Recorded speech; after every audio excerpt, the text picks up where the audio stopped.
eyes, and we can see clearly the manifestation of the effects of the wisdom of the Creator. For example, we have a teeth in our mouth. Why? Before we eat, we have to chew food.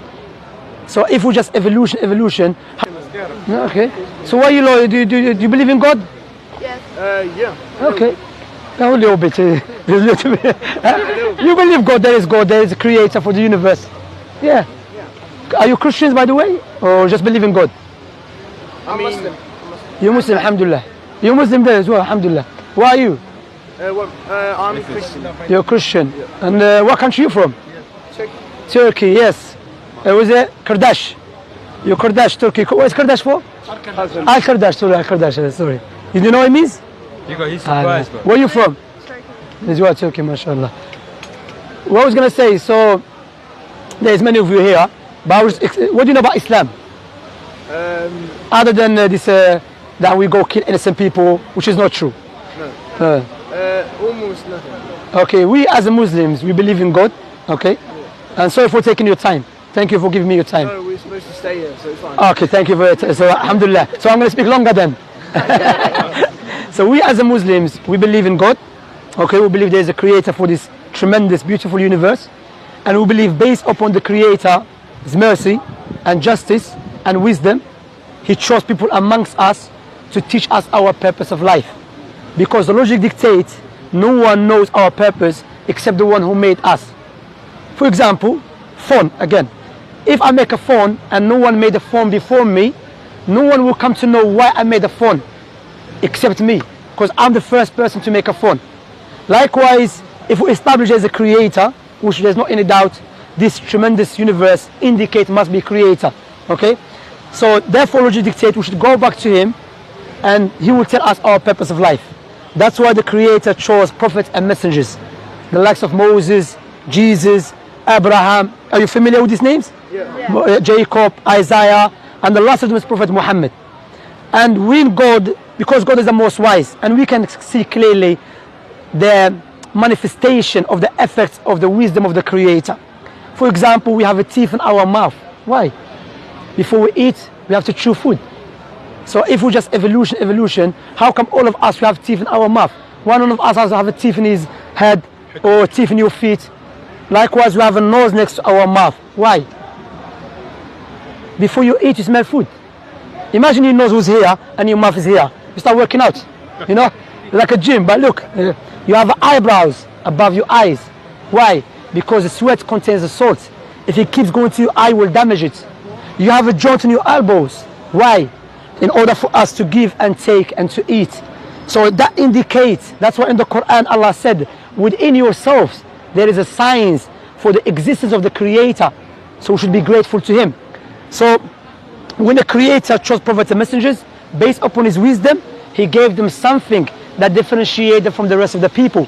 Because some people will claim to be a prophet of God, but they are liars. You with me? Okay? They are liars. So how do you know true prophet and a false prophet? True prophets, let me ask you this question before I carry on, because I want to make sure you with me. Who knows the future in detail? Allah. Except God, yeah. Logically speaking, God. Like if I make a phone, no one knows about the phone in detail except me. You understand? So no one knows about this creation except God. You understand? So now the prophets, they prophesied about the future. I will give you some prophecies and I want to reflect upon it, which Prophet Muhammad said. Prophet Muhammad, who lived 1,400 years ago in the middle of desert in Mecca, he said there will come a time when you see the barefoot Arab man competing in building tall buildings. Let me ask you this question. Where is the tallest building in the world? Dubai. Dubai 50 years ago was a pure desert, let alone 1,400 years ago. So how a man that lived 1,400 years ago knew about something precisely, specifically, detailed? Another one, Prophet Muhammad said there will come a time when the Arabs stop using the camels as a riding beast and they will use something as a box. Listen to this carefully. Something as a box that will carry them from their houses to the mosque with their wives. The question you ask yourself, we know the camels to the Arab man is like his wife, you know, like family. That's what they use all the time. But we know now if you go to the Arab world, what they use? Cars. And the Prophet Muhammad, what he said? Like a box. So how he knew that? For example as well, let me give you this example. Do you know the Quran? The book, the holy book of the Muslims. The holy book of the Muslims, Allah mentioned in the Quran 1,400 years ago that this book, Allah revealed it in the way will be easy for the people to memorize it. This question I will ask you, is there any book that you know, the size of the holy book for the Muslims, it has been memorized by 100 million of people? You know any book like that? Word for word, letter for letter? No, except the Quran. Imagine, even Denmark, you have Muslims there. You know, Somalians love Somalians there, mashallah. And Somalians, they're known to memorize the Quran. Allah Mabarak, may Allah bless them. So word for word, in Africa, in Europe, in America, Muslims memorize the Quran word for word, letter for letter. If Prophet Muhammad was the first prophet, how was he able to say the book that I came with will be memorized by everyone? That speech is a speech of the Creator who knows about his creation. Make sense? Okay, now let me ask you. Imagine I give you £2 million as a gift. What would you say to me at least? Thank you. Thank you. £2 million is a big money. You go to Denmark, you live a nice life. Nice house, nice car, nice wife, okay? Or nice husband, okay? There's a woman here as well, okay? Now I will give you £2 million on a condition, give me your 2 eyes. Would you do that? No, go. Why? Because your eyes are more valuable than £2 million. So why don't we be grateful to the one who gave us eyes for free? See, that's what Allah said in the Quran. If you try to count Allah's blessings upon you, you will never be able to do so. If someone come with a gun try to kill us, we will do anything to save our life, because our life is so dear to us. So why we are not grateful to God? And all of us here, we should be grateful to God, correct? But the second question comes in, if you want to buy a gift for your mother, would you buy a gift that you love or your mother love?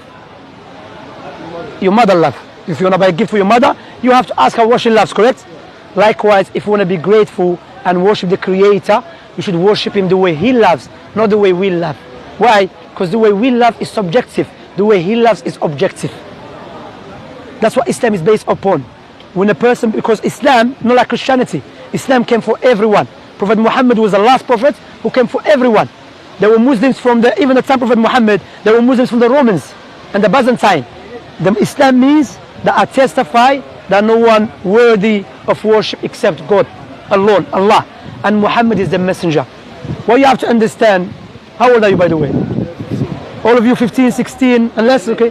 All you have to understand, this life is very short. Regardless how old you are, one day you have to leave this life. And we're going to die. And you'll be inside the grave by yourself. All of you friends here, they're not going to come with you inside the grave. All of us, I'm going to be inside the grave by myself. So we have to prepare ourselves for that day. That's why in Islam we believe Allah will not punish anyone until the proof has become clear to them. Allah said in the Quran, there is no one more unjust than the one who is reminded with Allah's signs and he turns away from it. Saying, you know, I don't care, I'm busy with life, I'm busy with PlayStation, I'm busy with internet. But you know, one day you have to leave this life. And when the death comes to you, or to me, or to you, the angel of death will not ask you where you're from, how much money, come take your life. So prepare ourselves for that day. Let me ask you this question. If you're traveling to a country you've never been there before, what would you do first? Have you been Morocco? No. Algeria? No, never. No. Okay, if you want to go to Morocco, what would you do first? You check which currency they use, correct? Is it cold country? Is it safe country?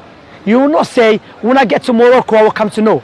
Likewise, the logic dictates, one day for fact, guarantee we will die. Therefore, we should ask ourselves why we have to die. What will happen to us? You never knew that you're going to meet us today. And look, by the decree of Allah, you meet us. So think about it. Don't let other people divert you from the truth, because you'll be inside the grave by yourself.